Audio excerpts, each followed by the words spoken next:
Hola, buen día para todos. Continuamos con el estudio de los circuitos temporizadores del curso de electrónica analógica. Seguiremos estudiando las configuraciones del 555.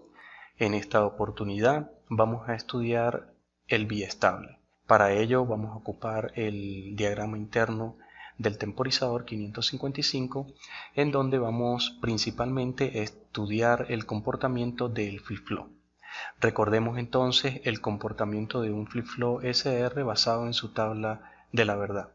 Cuando las entradas S y R del flip-flop SR están en un estado lógico 0, la salida Q del flip-flop mantiene el estado anterior. Es decir, si el flip-flop estaba apagado, se mantiene apagado. Si el flip-flop estaba encendido, se mantiene encendido. Entonces mantiene el estado anterior. Si la entrada S del flip-flop está en un estado lógico 1 y la entrada R del flip-flop está en un estado lógico 0, la salida del flip-flop se irá a un estado alto. Si por el contrario la entrada S se pone a un estado lógico 0 y la entrada R se pone a un estado lógico 1, la salida del flip-flop se pone a un estado lógico 0. La salida del flip-flop es esta señal que tenemos acá. Para el funcionamiento del biestable vamos a aprovechar la conexión de dos pulsadores conectados a la entrada umbral del 555 y la entrada de disparo. En las entradas de los comparadores OP2 y OP1 mantendremos las tensiones de referencia ya vistas de 1/3 de B sub C y 2/3 de B sub C. Esto nos lleva a pensar que por la entrada número 5 vamos a tener conectado entonces un capacitor de 10 nanofaradio. Básicamente el funcionamiento del biestable es el siguiente. Inicialmente los dos pulsadores se encuentran abiertos. Observen que el pulsador set está conectado mediante una resistencia R1 de 10K a más 9 voltios. Esta es una resistencia llamada de pull-up, mientras que el pulsador reset está conectado a través de una resistencia R2 a tierra. Esta se llama R2, una resistencia de pull-down. Observen que cuando presiono el pulsador de reset, voy a estar conectando a la entrada 6 del comparador OP2 un potencial de 9 voltios, que es la alimentación que tenemos en este punto. Mientras que cuando se presiona el pulsador set, se va a reflejar en la entrada 2 de disparo este potencial de 0 voltios. Veamos entonces el funcionamiento. Inicialmente el temporizador se encuentra apagado. Cuando se presiona el pulsador set, entonces este potencial se va a reflejar en el nodo de unión entre el pulsador R1 y el terminal de disparo, haciendo que la entrada inversora del comparador 1 tenga 0 voltios. Esto hace que la entrada no inversora del comparador sea mayor a la entrada inversora, es decir, vamos a tener que el voltaje V más es mayor a V menos. Por lo tanto, la salida del comparador OP1 va a tener un estado alto. Al tener un estado alto en la entrada S, vamos a tener que la salida del flip-flop va a tener un estado alto.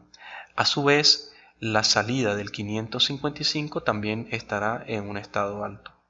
Cuando suelto el pulsador, la entrada 2 del 555 cae a aproximadamente un potencial de 9 voltios, que es el potencial que tenemos alimentado acá, la resistencia R1, haciendo que el voltaje en la entrada inversora sea mayor al voltaje V+.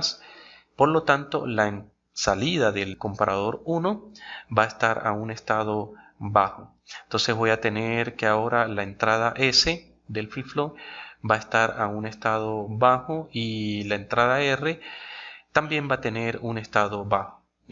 Analicemos esto o verifiquemos. Si el pulsador está abierto, observen que aquí voy a tener un potencial de 0 voltios, por lo tanto la entrada inversora va a ser mayor a V+, por lo tanto aquí vamos a tener un bajo. Si ya tengo un bajo en la entrada de la compuerta AND, aquí va a tener un bajo. En el momento que la entrada S y R estén en un bajo, observen que él mantiene el estado anterior. ¿Cuál es el estado anterior? Encendido, es decir, el 555 se mantiene activo. ¿Qué indica esto? Que cuando suelte el pulsador, la salida del 555 se va a mantener en un estado alto. ¿Cómo se apaga el 555? Entonces, cuando se presiona el pulsador de reset, entre estos terminales se forma un cortocircuito haciendo que la entrada no inversora del comparador OP2 tenga 9 voltios. Si yo alimento al biestable con 9 voltios por acá, por ejemplo, entonces voy a tener que 2/3 de V sub CC es 6 voltios. Ahora bien, en este punto, cuando se presiona el pulsador de reset, voy a tener que la entrada V+ es mayor a la entrada V- del comparador OP2. Esto hace entonces que la salida del comparador OP2 tenga un alto. Si tengo un alto en la entrada de la compuerta AND y por acá a la salida del comparador OP1 tengo un bajo, que es el bajo que me da cuando suelto el pulsador, entonces aquí complemento mediante esta inversora, entonces voy a tener que ambas entradas de la compuerta AND están en un alto, haciendo que la entrada reset del flip-flop tenga un alto, logrando que la salida del flip-flop tenga un bajo, es decir, se apague. A su vez, la salida del 555 también será un bajo. Entonces, el funcionamiento trabaja de esta forma. Es un biestable en el que se activa con un pulsador set y se desactiva con un pulsador reset. Pasemos entonces a ver el diagrama circuital de este biestable. Observen que por la entrada de disparo del 555 tengo un pulsador reset conectado con una resistencia de pull-up, mientras que el pin 6 del 555 tengo un pulsador llamado reset en donde se conecta al pin 6 mediante una resistencia de pull down. El terminal 8 y 4 están conectados a V sub CC y por el terminal 5 mantenemos la conexión de un capacitor de 10 nanofaradios para la supresión de ruido generado por la fuente de alimentación. El funcionamiento entonces, cuando se presiona el pulsador set, se establece en el pin 2 del 555 un voltaje menor a 1/3 de V sub CC. Esto hace que se setee el flip-flop interno y hace que la salida del 555 sea aproximadamente V sub CC. Por otro lado, cuando se presiona el botón reset, se establece en el pin número 6 del 555 un voltaje mayor a 2/3 de V sub CC, tal como vimos en el diagrama interno, reseteando al flip-flop interno y haciendo que la salida V sub 0 sea de 0 voltios. Bueno, pasemos ahora a ver la simulación del circuito biestable. Observen entonces los pulsadores set y reset con sus respectivas resistencias R1 de pull-up y R2 de pull-down. Pueden observar también acá este circuito, que es un circuito que está formado por un par emisor-receptor infrarrojo, además de un comparador LM339, con la finalidad de, cuando se interrumpe la barrera infrarroja, envíe un pulso hacia el terminal 2 del 555, simulando así entonces el ingreso de personas a una habitación.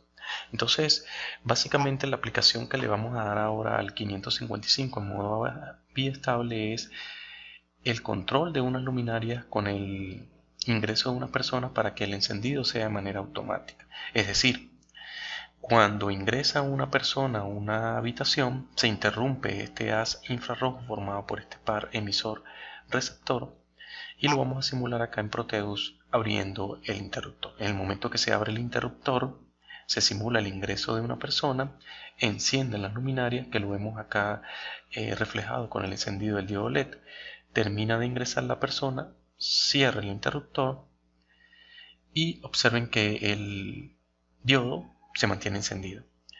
Si por alguna razón entra otra persona a la habitación, observen que no hace caso, se mantiene encendida la luminaria y la manera para apagar a las luminarias es mediante el botón de reset. Podemos también cambiar el selector para que no sea un encendido por barrera infrarroja, sino por medio de un botón set. Observe que hacemos el encendido, volvemos a pulsar, se mantiene encendido y apagamos con el botón reset. Bueno, dejemos este video en el punto que nos encontramos.